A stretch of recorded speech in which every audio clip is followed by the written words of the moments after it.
So I'd like to warmly welcome you all to the session, and I hope you have had time to share your object. This was mine. I don't know how on earth I'd paint it, but it's a paperweight that I've had for a long time. So welcome, and I'd like to warmly introduce Alison and Susan, who are becoming very good friends of mine, so I can class myself as having creative artistic people as friends. So Susan and Alison, over to you, my loves.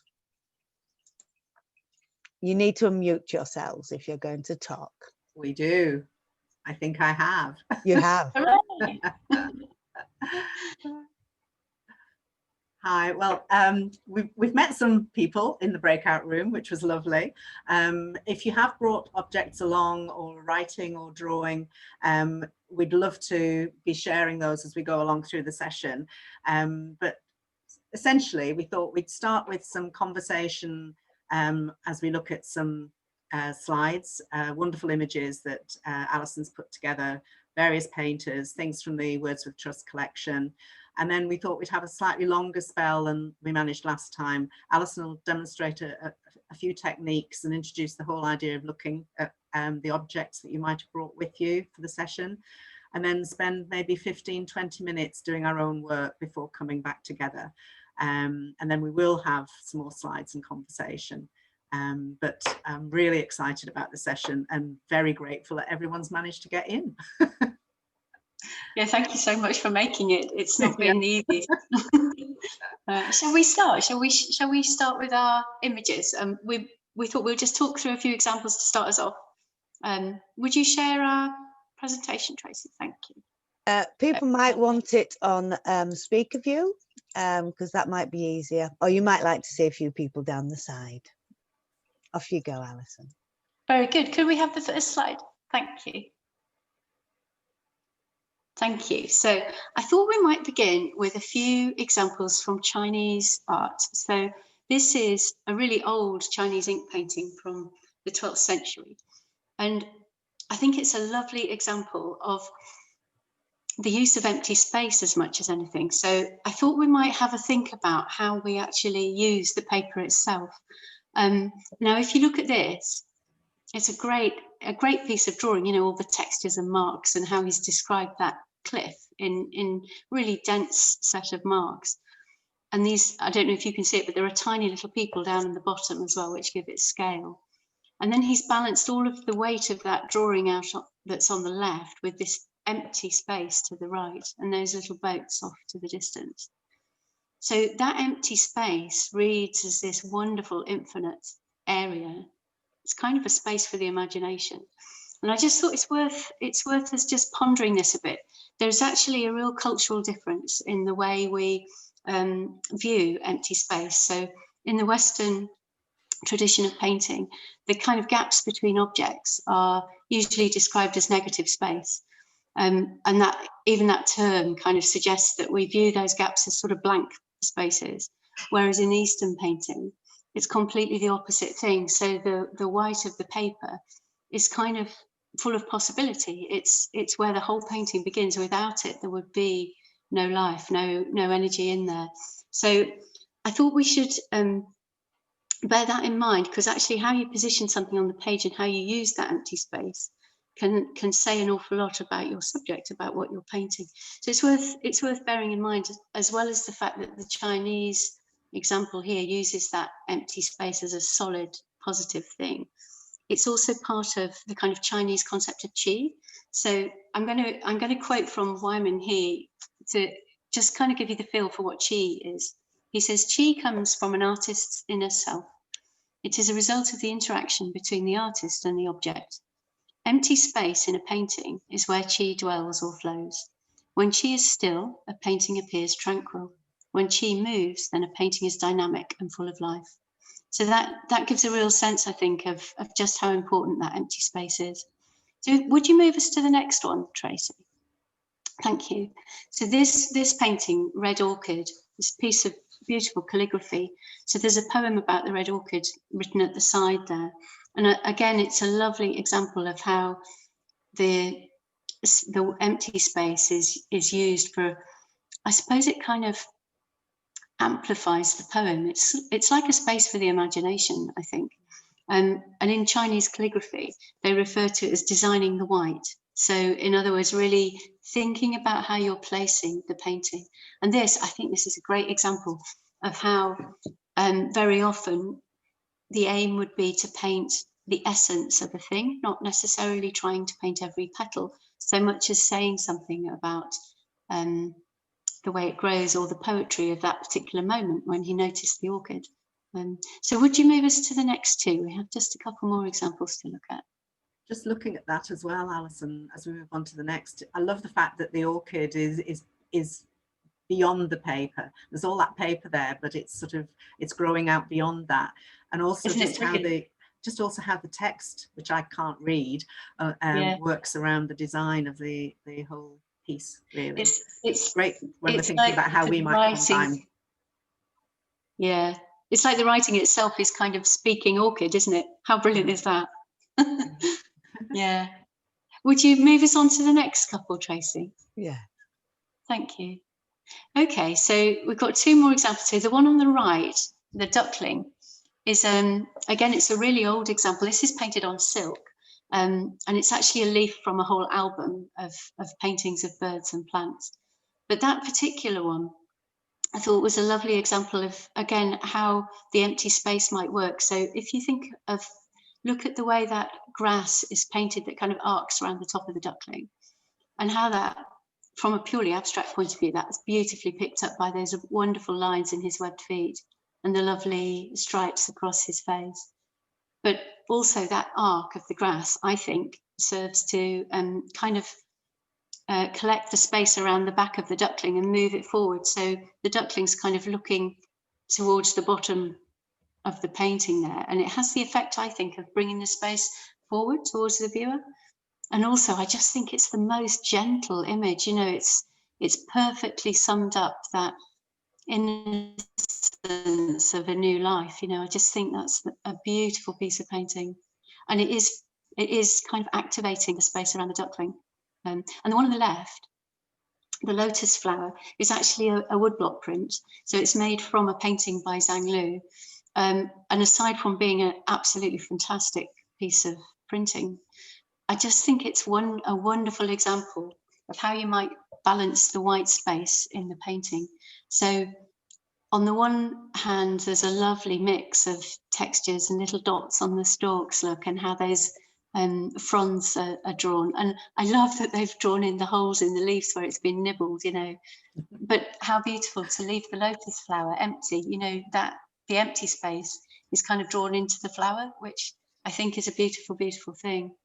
Also, again, I also wanted just to take note really of how the marks themselves have a direction and a pace. So I would say that's kind of moving up from the bottom left up and towards the right. So it's kind of growing, if you see what I mean. And I love the way one of the leaves looks as if it's just bending down to indicate the text as well. So if we're thinking about how we might combine text and image on pages, that's just lovely. Yeah. Isn't it? Yeah. Shall we move on to our next one?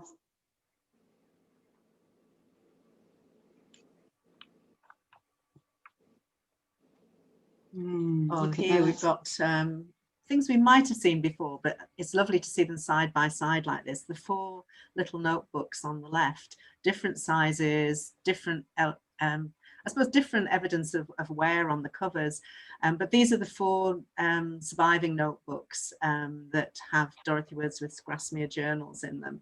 And the little book at the bottom of that image on the left works both ways. I suppose any book does, but you can certainly use it in landscape, or you can turn it around and use it as what I still think of as a reporter style notebook. They're smaller. It's wonderful that they've survived, but they're very homely and sort of worn. You can really feel such a sort of strong character, I think, coming from those books that have been treasured and, you know, passed around as well. But the book on the right, very different, bigger. Dorothy Wordsworth's journals, ostensibly for herself, although we know the contents.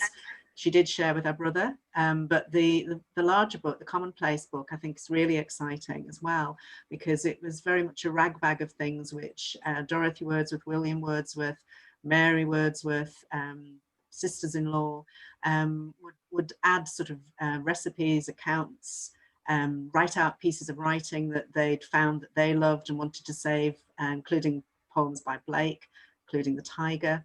But also it does cross over, I think, with the journals, because we saw last time, we will see again, a whole piece about Dorothy as a doting aunt, writing about her little nephew's first attempts at words and language.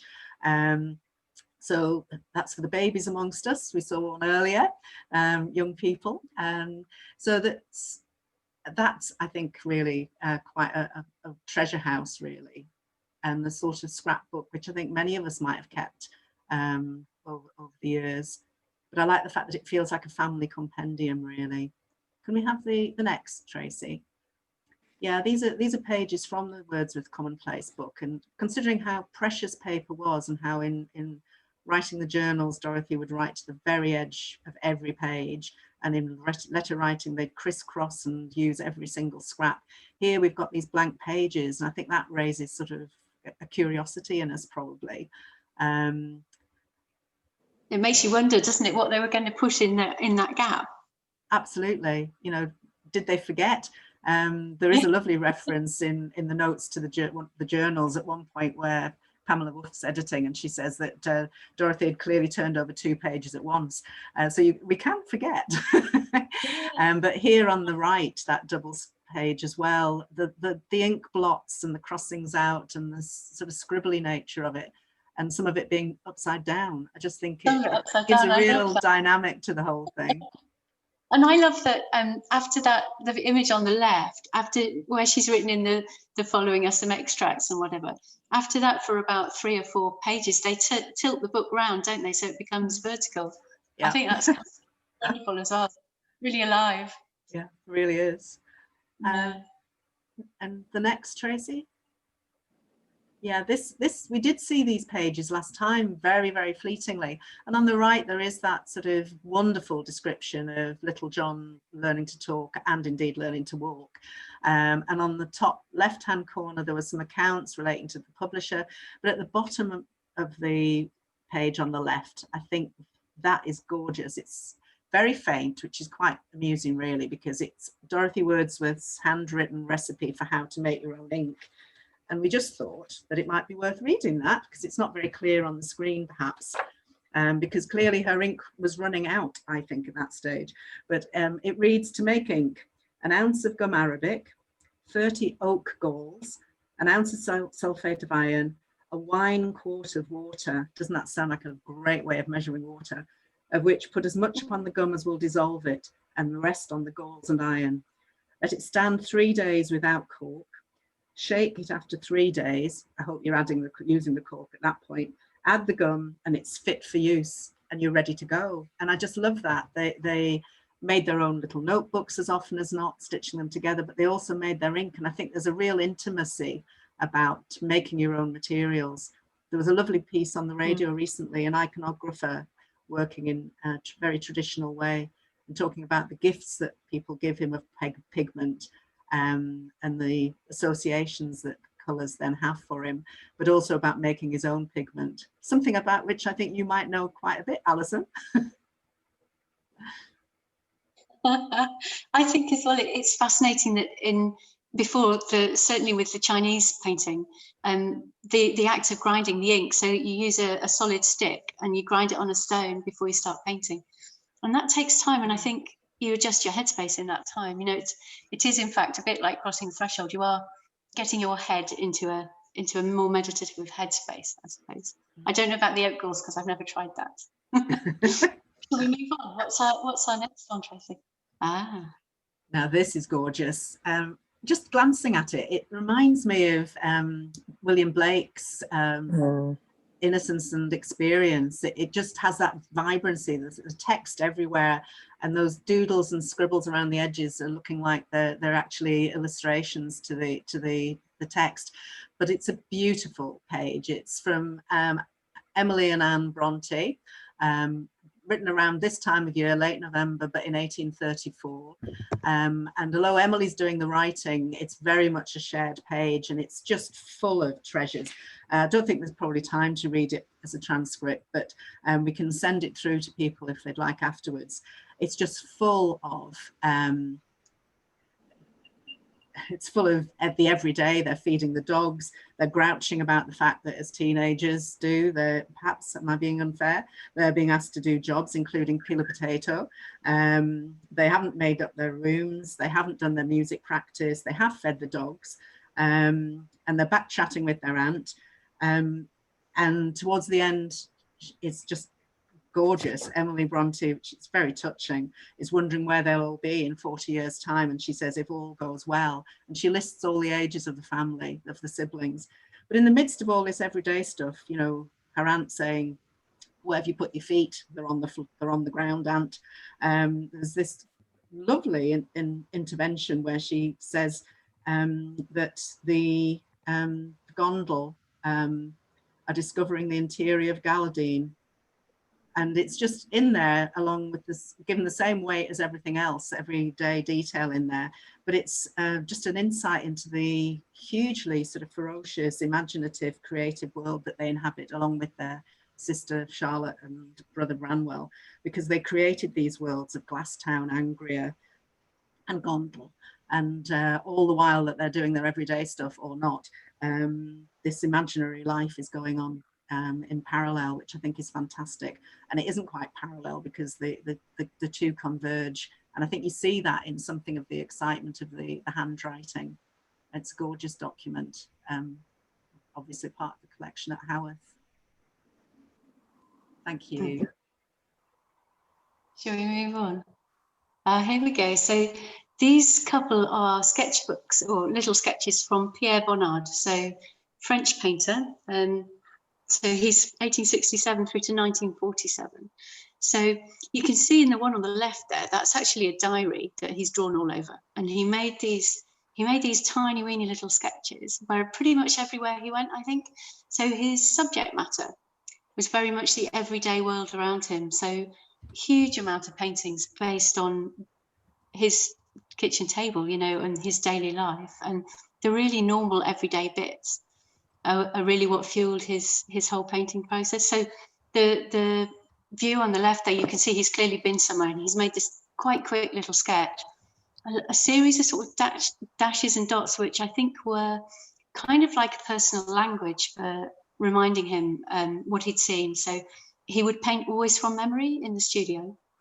And I think this system was a very personal system for sort of recording all the information he needed to sort of keep in his brain. And then I don't know if you can see it, but on the bottom of that diary page, there's actually a little sketch of his wife in the bath as well. So Martha, his wife, is the subject of most of his paintings. And on the right there, you can see her with the dog next to her, you can just about make out. And that's a preparatory sketch for a painting he was doing. She's drinking coffee. So if you move us on, Tracy, have a quick look at the next one. So there you go, the painting on the right there, that's the finished painting. And there's a second preparatory sketch on the left. So going back to what I was saying about how when we get to doing some drawing, about thinking about how you place things on the page and how that works in terms of composition and how you might lead somebody's eye around your drawing or your painting. So you can see on the left there, that's just a tiny sketch, but he's kind of working out the composition that he finalizes in the painting on the right. So you can see he's added in a lady's arm and the blue sleeve coming in from the right. So in my head, when you look at that painting, it's quite large, by the way. When you look at that painting, I think it leads your eye in along down that lady's blue sleeve and then up the yellow sleeve of Martha. And you can see it does a zigzag, and then you go down the V-neck of her dress and up the other side, down her arm, up the dog, down, and then up the blue shadow of the chair. And then your eye comes whizzing down this white line on the side of the table, almost like a motorway track, you know, it's straight, brings you straight to the foreground.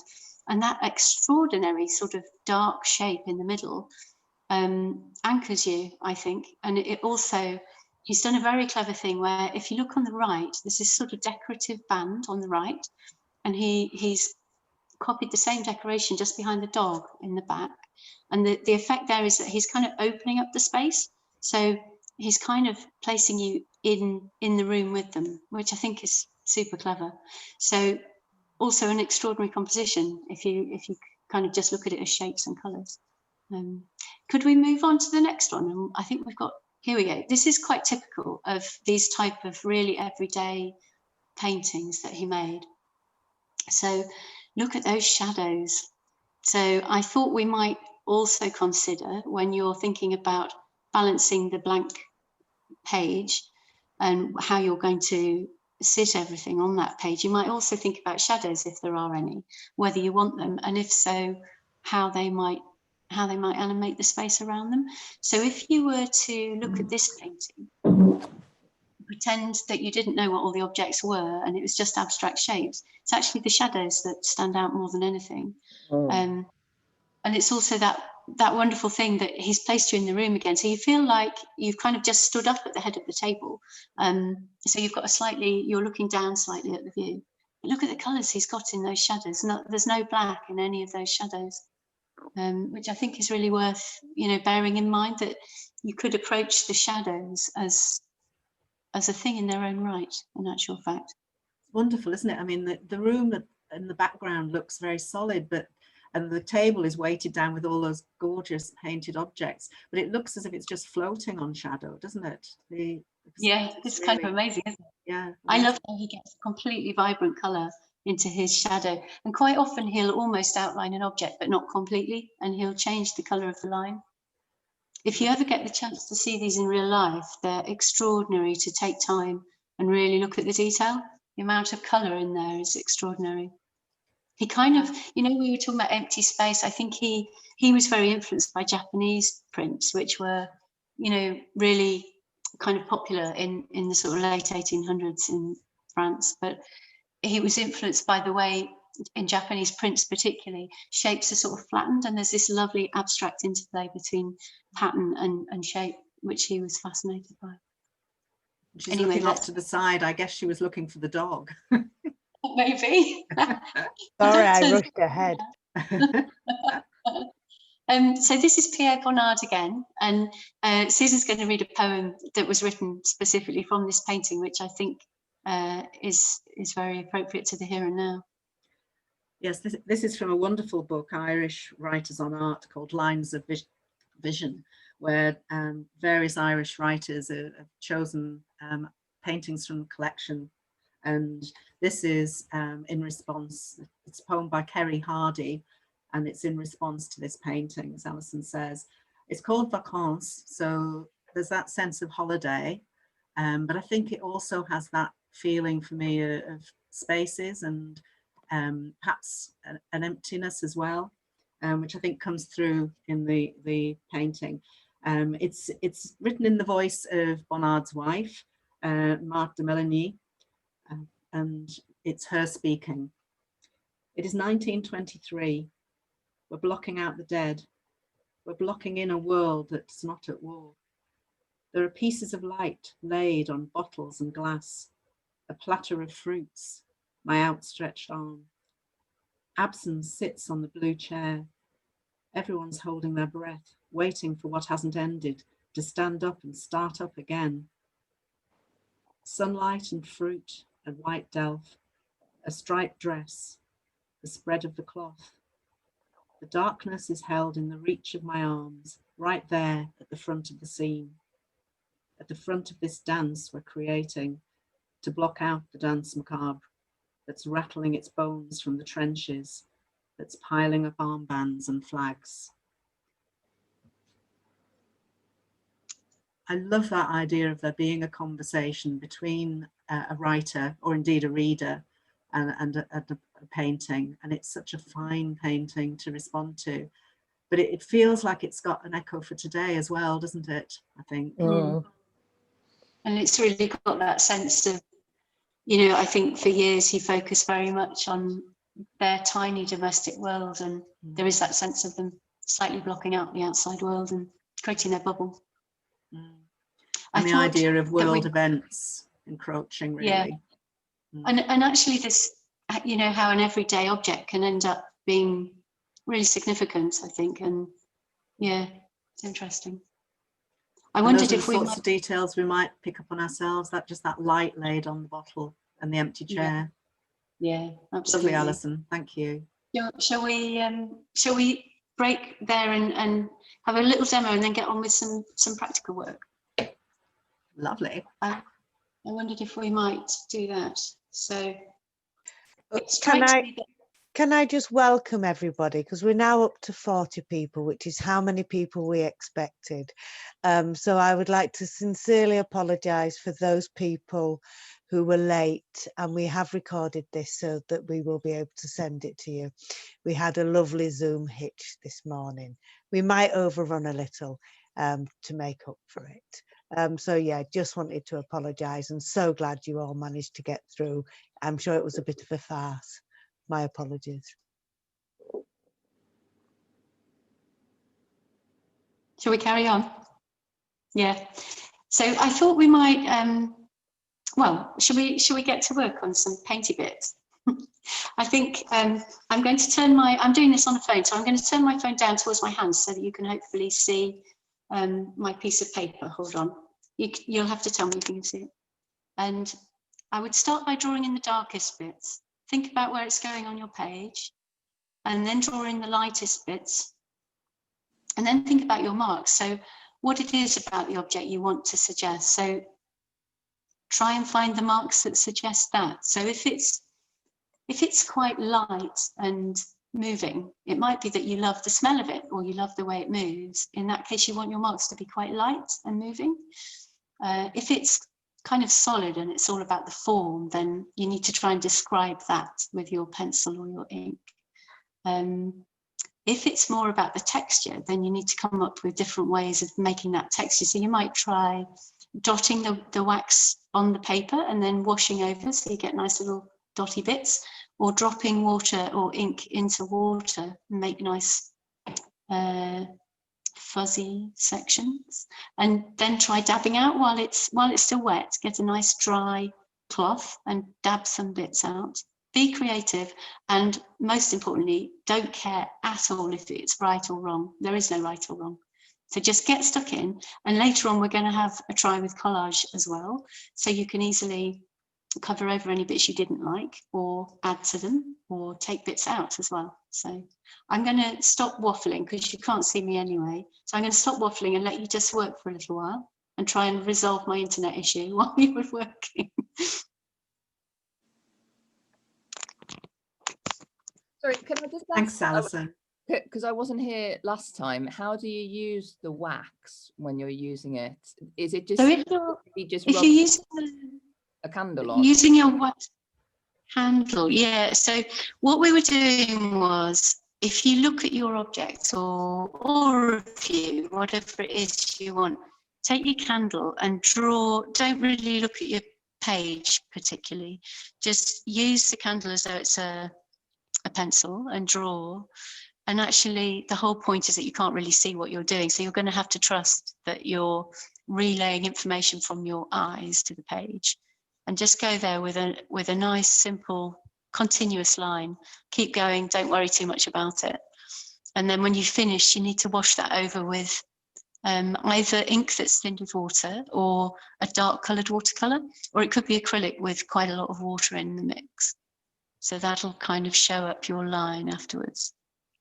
It's just quite a nice exercise to do, because it means you're not too hung up on on looking at what you're doing. You're more, it's more about the looking and less about the result. Cool, thank you.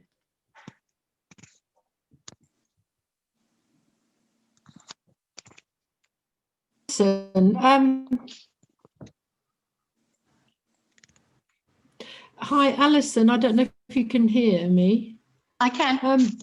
Could you just briefly say what we're supposed to be doing right now? Yeah. Could you? Because of the confusion in seeing you and half listening, and yeah, I have no idea what I should be doing.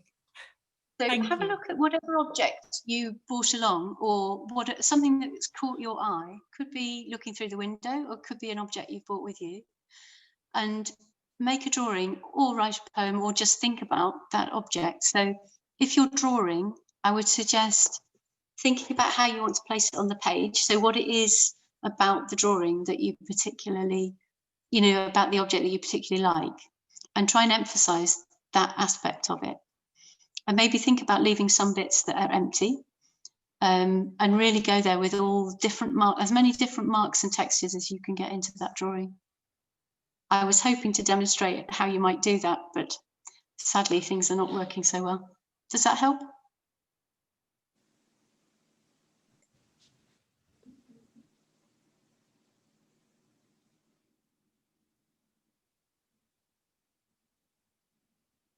I guess it did. I guess Jill is away doing it. Okay, I think someone's asking about where I got the quote about chi Yes. from. Yeah. Yeah, and I will tell you, hold on.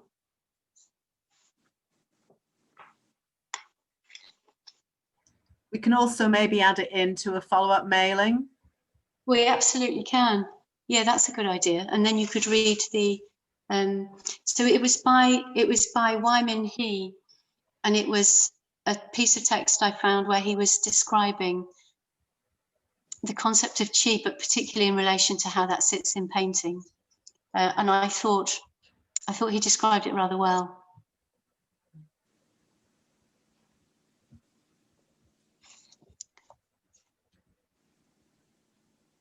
So should we have a quick chat about internet stuff while everyone's working away?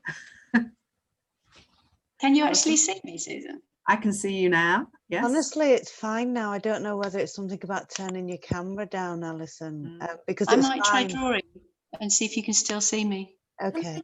May I ask a question about the colour washing of Mm-hmm. wax? Because I've kind of put wax down, I've put some shapes down. Now, when I go over with the watercolour wash, because I love the ones you showed before, should the brush be loaded, or should it be, how should I apply it? It's best to load the brush. So the trick to it is to make your colour quite dark to start with. So with watercolour, it's going to take a little while to get it dark enough, and then load the brush and do quite a confident wash right across the page. So I'll hold them up actually, if you can see when I hold up. I did one like this, which you might be able to see, where you can see how I just whizzed across in thin stripes. Yeah, lovely. You can see that. And then I did another, which was more, if I can find it.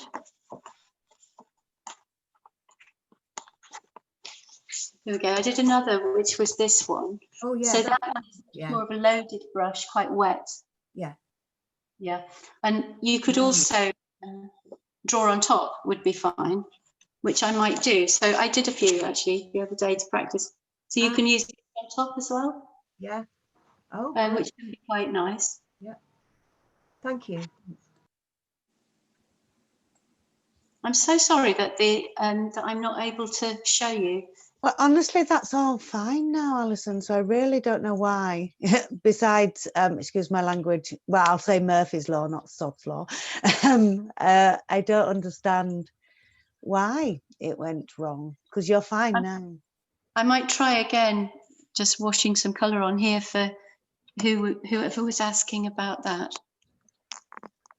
Just to show what I mean. So I use quite a big brush like this. Oh, right. It was me. Yeah. So this is a bit of a random thing, but I would suggest really washing over. Yeah. Can you see that? Yeah, yeah, I can. I'm just using, I'll come back into video, show you. I'm just using that. You can't probably see it, but that at the moment, that size, that's all I've got. Hold on, see if I can see. Would you show me again, Kerry? That. Oh yeah, that's absolutely fine. Absolutely fine. Just load it as much as you can. Yeah. And be quite confident and brush it right across. Yeah, I'm doing that now. Can't see whether. I don't suppose you can show me.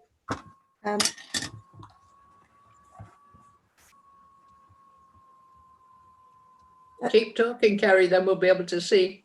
Yeah, can you see it? Can you see it now? I'm talking. Yeah. You can't really see the shape yet, but.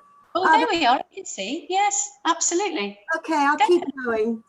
Keep going. Be brave and be bold. Keep going, definitely. And also maybe try more than one and let one dry. And then you can work into it when it's dry with darker bits in some areas, maybe. Great. Thank you. Thanks very much. Thank you. I might keep painting. It seems easier than trying to do things on the internet.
I can only see Kerry now, right across the screen, and nobody else.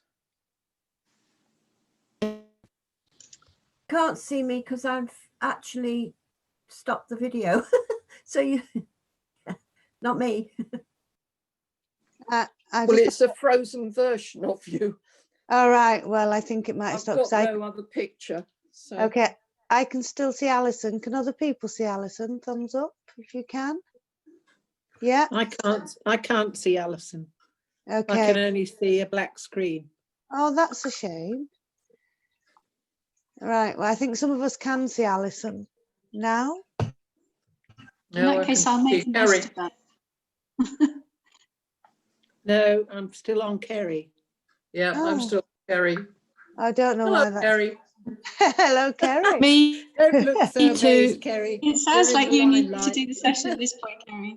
I'm very sorry. I don't know why that's happened. I'm trying to keep turning everything off. Perhaps if she turns her video off, we can see Alison. I did, yeah. Yeah, she did. And Alison is actually. Thank you. I have to. No, Alison. that just goes to a black screen for me. Yeah, Alison is the spotlight video. I think that's what everybody's seeing. Well, I can see her where I can see everybody else, and she's got the green box round her, but I can't make it larger. Okay, let No. me go to. I'm with Linda here. I can't do it either. Let me go I to. can see a tiny picture of Alison, but you can't really make out what she's doing. If you make it big, it goes blank. Okay, well, I'll describe what I'm doing if you like. I'm looking at my geranium and I'm drawing with water. I'm looking at the leaves at the moment, and so I've been drawing with a twig No. dipped in water to Ah, get a very wonderful. fine line. And then I'm just dropping little bits of ink or watercolor onto that to try and, so the ink will just follow wherever the water is.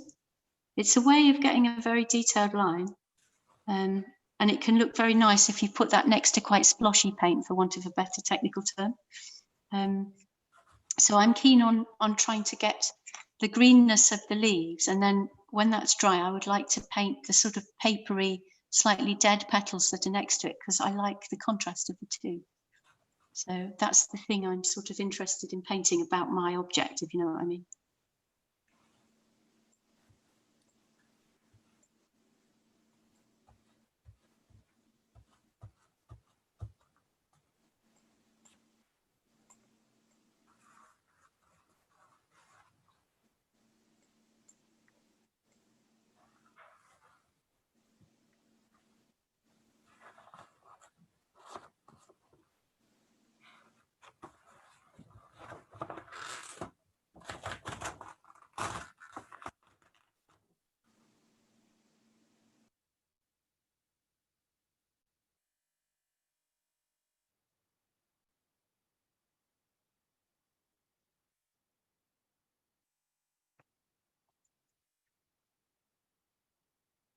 And for those of you who can't see, I'm kind of dropping more colour in, and and then I'm going to wash the brush completely and dry it out with a rag, and then use that a bit like a rubber to take some areas out. So the dry brush sort of soaks up the colour.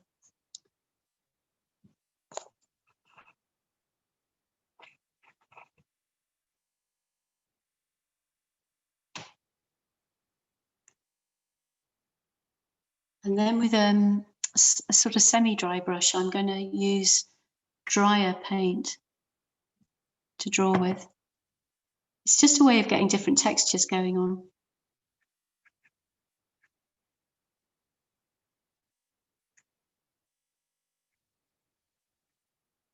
People often say that watercolour is difficult because you can't rub it out, which is nonsense. So long as it's still wet, you actually can do an awful lot if you just add more water. Just have to be confident with it.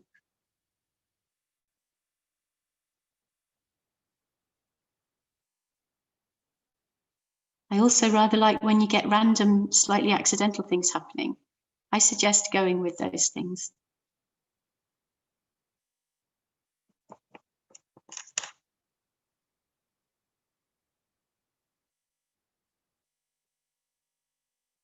And now I'm dropping a little bit of ink into the watercolour. If you can see that, I don't know if you can.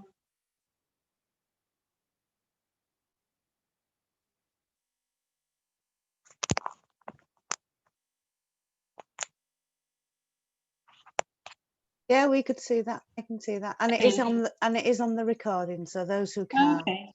Shall I keep going then? Can you actually see my paper? Okay. I shall just keep drawing, but if anyone would like to ask questions while we're drawing, please do.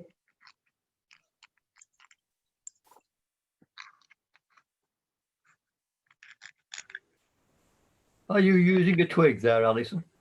I am. Yeah. It's actually a twig that one little bit at the end has broken off, and it's left this really fine little bit, and it's really nice to draw with. It looks very effective anyway. Yeah.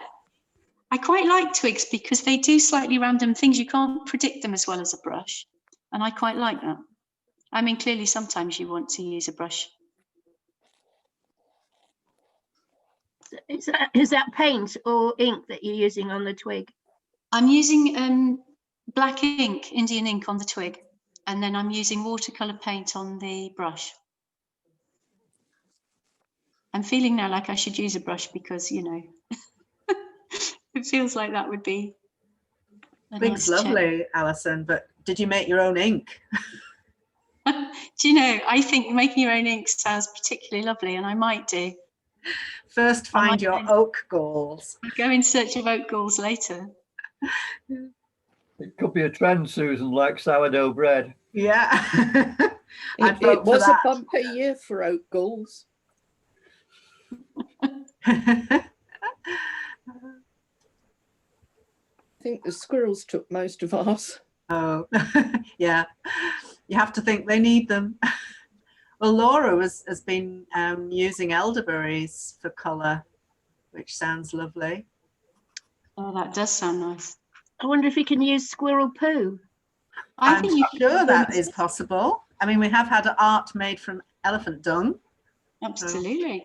Mr. Philly would be very proud.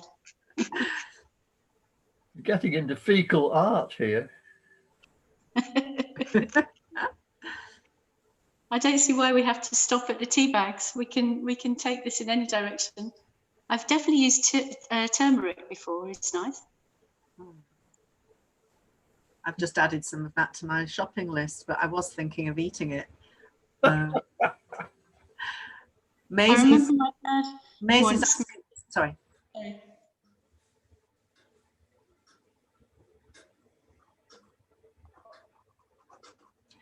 Maisie was asking if there could be some photos of your work as well that we might send, as well as people checking in on the recording or oh yeah, sure, that's a great idea. Yeah, that'd be lovely. That might make up for some of our internet glitches. That's a very fine idea. I just shared my poem. I'm not very good at poems, but it's about my my lovely paperweight. Oh, that's beautiful, Tracy. Perhaps you should read it while Alison works. That would be nice. Might be a bit juxtaposed considering she's doing black and I'm talking about amber. No, but it's all circles and swirls, and we've talked of shadows. A crescent of amber glows, shell suspended, still, distorted, bent by the curve. Circles and swells, stillness and shadows, yet the amber glows, holding, embracing for eternity. Oh. Wow, that's beautiful. It's lovely, Tracy. When I first met Susan, I could only do rhyming poems. I feel that I have grown up quite considerably. I think it's safe to say that there will be people who say you should still only write rhyming poems, but we're not of that thinking. The Japanese picture of the cliff reminded me of something I've been writing this week, which I think is partly inspired by the painting that Alison's been showing rather than doing. Susan, this is a preview of something. Is this a preview of Saturday? Yeah. She's coming round the mountain. Here she comes. Tears a river on her cheek, dried to salt and burning as she runs. She's coming round the mountain. Here she comes, lost among the ruins as she hums, a tune soulful and bleak. She's coming round the mountain. Here she comes. Tears a river on her cheek. That's beautiful, Peter. Beautiful, yeah. Wow. Have you written that just now, Peter? Sorry? Have you written that just now? No, it's been coming on for about the past 3 weeks. Wow. And Fantastic. the line coming round the mountain when she comes, you know, it just came into my head. Yeah, Thought, oh, that's an interesting start. Like you I might wonder be painting. Well, that's beautiful painting, Alison, but I'm mindful it's 12:15 and we might want to go through the rest of your presentation. I think we absolutely should. And I will stop there. Sorry, Alison, although I said we could overrun, I'm not sure whether everybody can, but quite happy to. But that's beautiful, Alison. Can you sign that and can I have it? I think I might try and finish it at some point. I don't mind your unfinished work. Right. It would be nice if Peter could share his poem, and if anyone else has been writing as well, if there's a way of circulating that amongst us, that would be great. short poems could just slot in the chat box, but that sounded a bit longer than your usual haiku, Peter. Yeah, and the form needs to be written down. Yeah. I'll send you a copy, Susan. Thank you. On Saturday. So, Alison, I was just thinking that maybe if we still carry on with the slides, but maybe just talk a little bit as we go. I think we were going to about the collaging rather than have the second work slot. Yeah, absolutely. That sounds good to me. Great. So I think we could move into the next lot of slides and conversation. Tracy, thank you. The commonplace book again. So it's almost like there's a plan. Look, paste-ins. So having just mentioned collaging, I love this. I pick up a book in which I've stuffed recipes and they fall out all over the kitchen floor. And this is obviously what we should do. We should just paste them in. And I love that sort of resonance that it's got with the language we would use now about cutting and pasting. You know, seeing it done physically here as William and Dorothy Wordsworth did in the Commonplace book, I think is just lovely. So thank you. Thanks, Tracy. And I mean, obviously, Alison, it'd be great to hear what you make of this as an artist, but just as a piece of text, I love the fact that, you know, this is a real working document. I mean, the museum collection is full of these treasures. And this is from the Prelude. And Wordsworth worked on this poem for 40 or more years. It wasn't published until after he died. You find scraps in letters from Germany. You find pieces in the Grasmere journals. Here there's a lovely double page of manuscript working for that fine autobiographical poem, but it's the crossings out, the scribbles on the bottom of the right hand page, clearly something has gone, but the scribbling on the left, maybe one of the Wordsworth children. We've definitely got documents in the collection where the children have definitely had a hand in adding to whatever it is that their dad's been working on. And I love that, the fact that it's not just shared in a sort of collaborative way with the sister and his wife, but also, you know, that it's something that little ones in the house could get their mitts on. So. I love that. You see the big blob of ink in the middle on the left. I love that, that kind of pins it, doesn't it, in the middle of the page, and someone has had to close the book really quickly because it's printed off onto the other side. Presumably because a little hand was making its way back. Yeah, I love that. And also the fact that it reminds me that in one of the journals there's a very pale, faded but still obviously pink piece of blotting paper that Dorothy Wordsworth has used when she's been writing with fresh ink. And it just makes it very immediate, I think, to see those little trails and traces of human sort of behaviour, really. I think it's fascinating as well, isn't it, how when you look at the writing, how some bits are clearly written really quickly, kind of trying to scribble down the thought, and then, you know, there's other bits of writing there on the right that are very careful, and I don't know, I love all those different, you know, different ways of writing, and then the way, I don't know, you can feel someone going back over it, just trying to get it right, editing, removing. The way some words fall into the middle of the page, the middle of the, you know, the hinge of the pages. Yeah, and they sort of slide down. Yeah, I love that. Yeah. And I just think it's brilliant to know that, you know, there's real work in editing. Here we go, the medieval monk editing. Oh, that's nice. Now, this is such a treat. We came across this on Twitter just in the last week or so, and this is how you edit. I've always thought when you look at illuminated manuscripts, you know, the pressure not to make a mistake.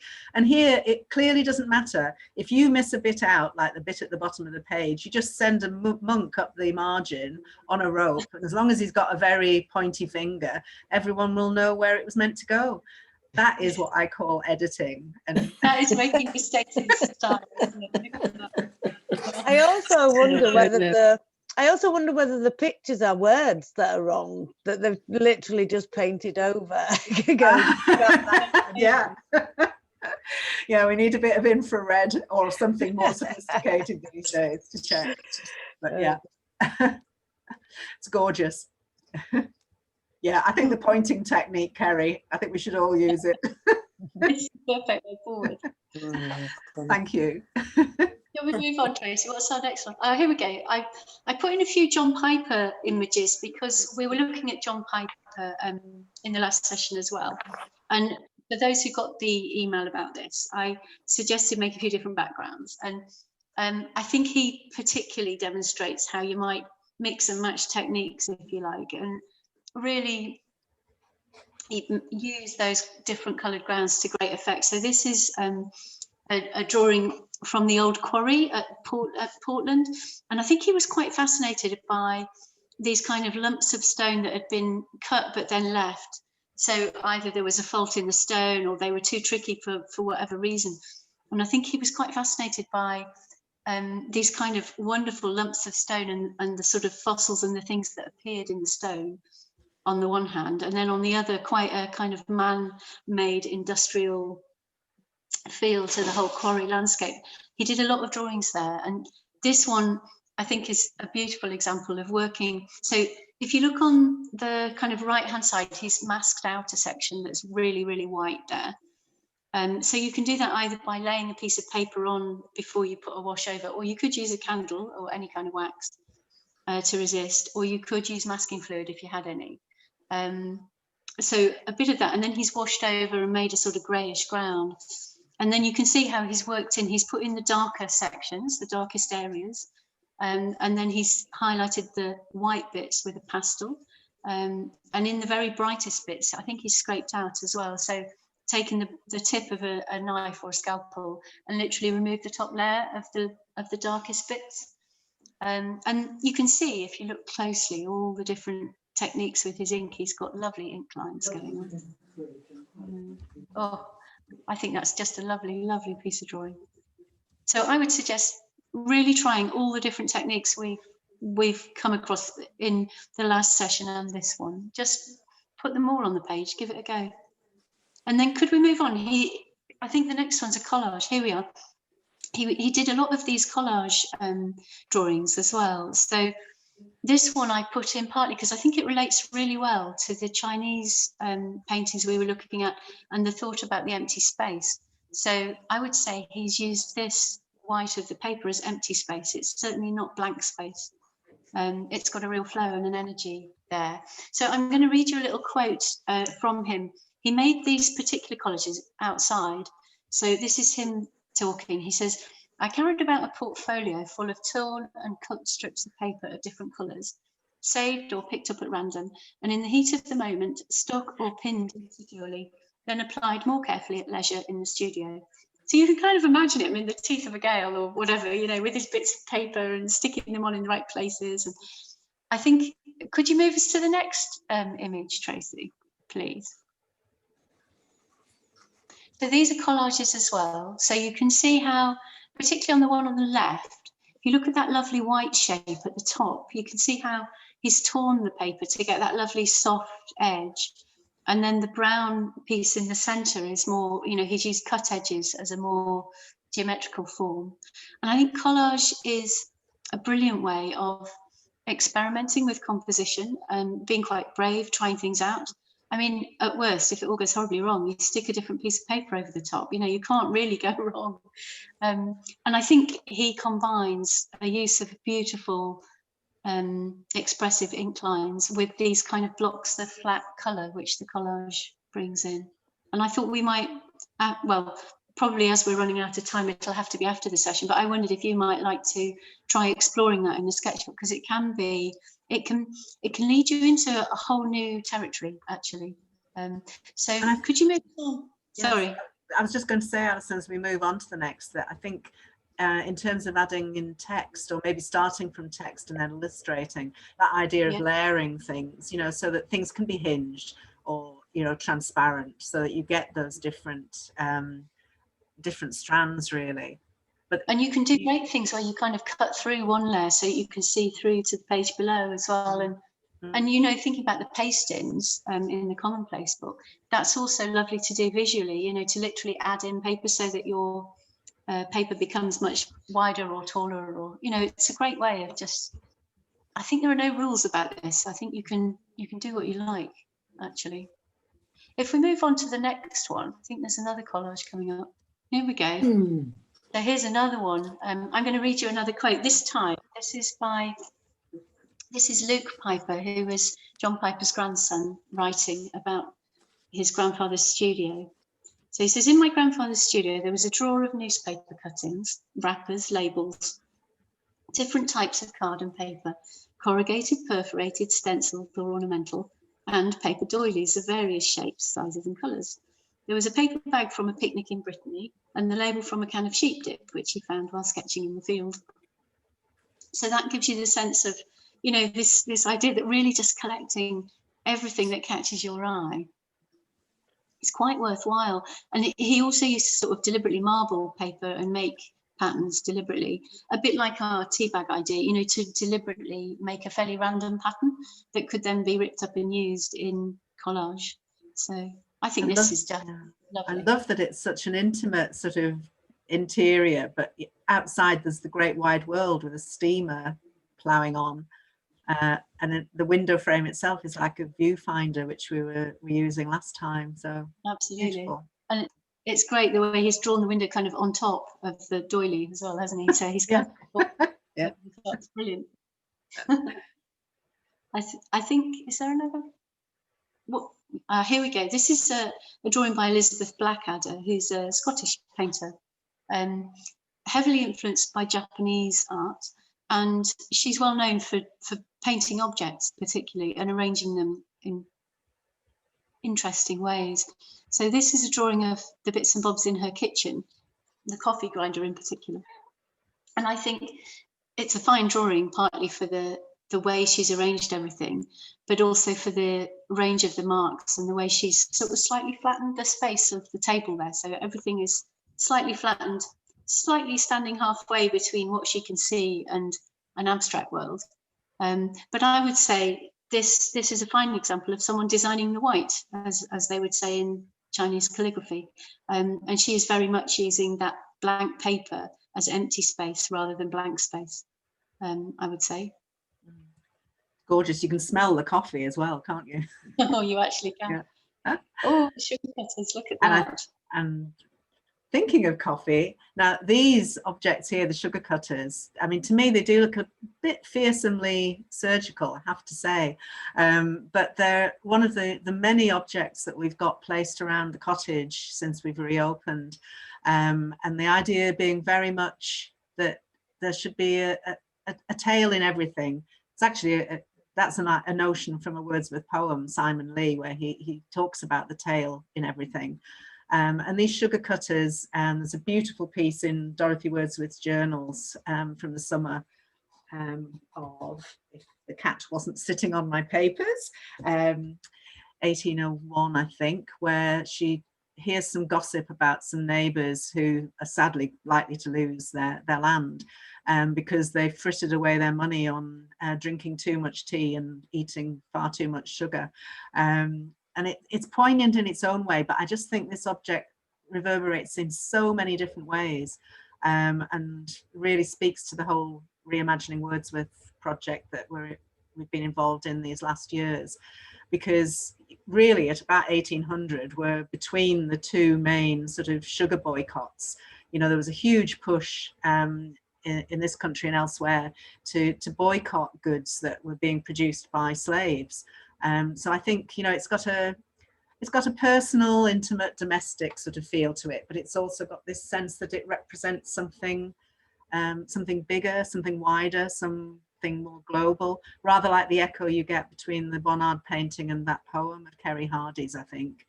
And I love the fact that as you step into the cottage now, the rooms are set in such a way that it feels like one of the Wordsworths has just moved into another room, or has maybe stepped out into the garden or gone for a walk, because there are these daily household, often very plain and simple objects, the familiar things of everyday life, you know, simply lying around where they've been left or where they're going to be picked up and used.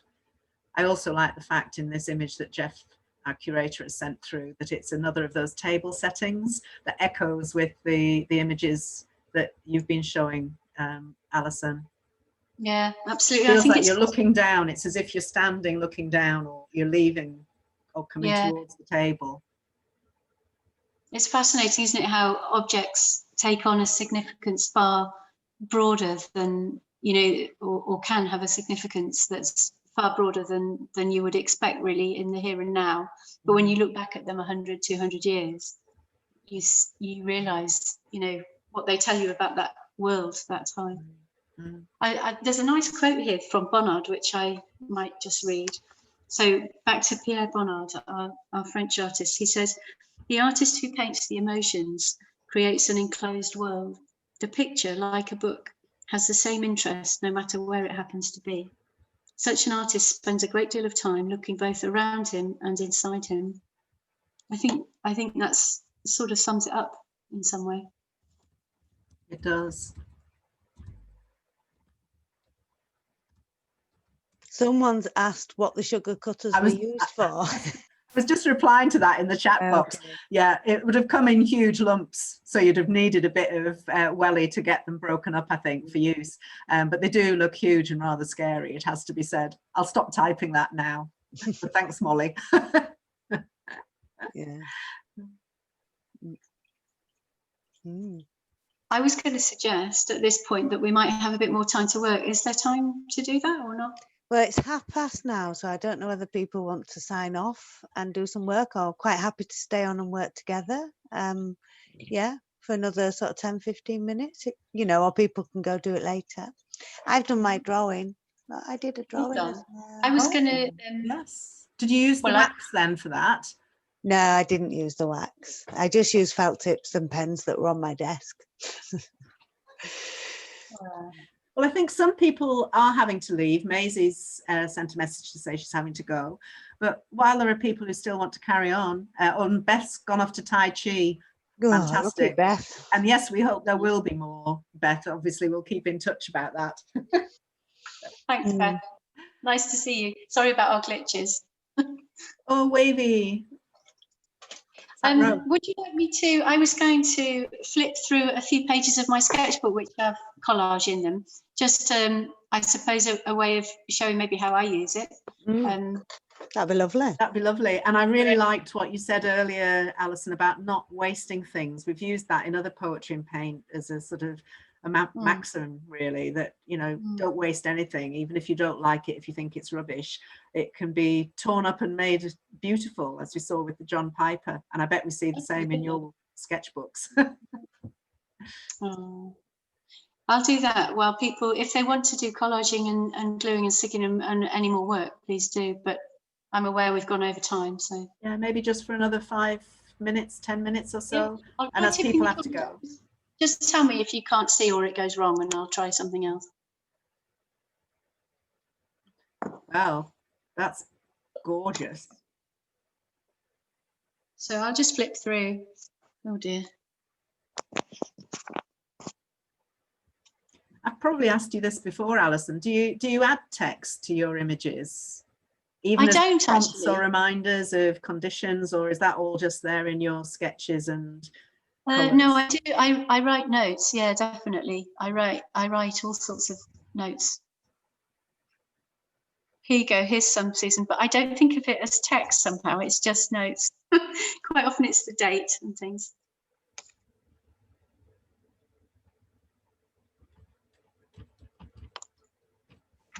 Lovely colours in that one.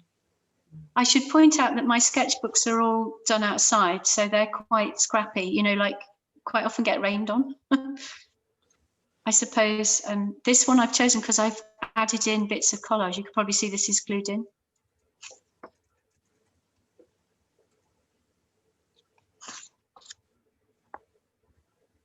And these are glued in bits as well.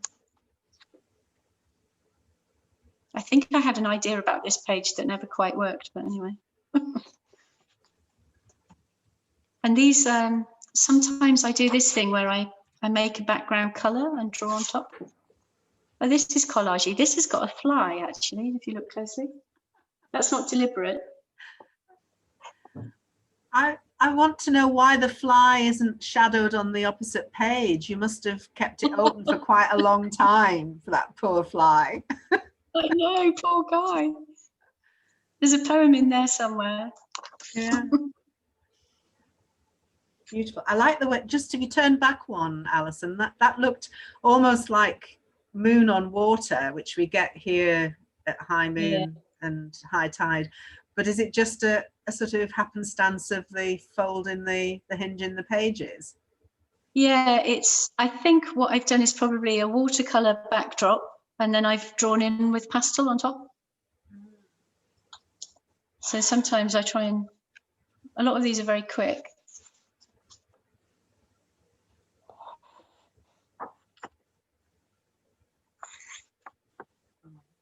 Words, there are words on the left-hand side. The poem by Emily Dickinson, actually. Of course. Which poem is it? Just the opening line, maybe? Exaltation is the going of an inland soul to sea. Past the houses, past the headlands, into deep eternity. That one. Great poem. Yeah. I started an experiment a few years ago, and I'm going to pick it up again later this month, where I read an Emily Dickinson poem a day. And because they're so short, the temptation's always been to read on and on and on.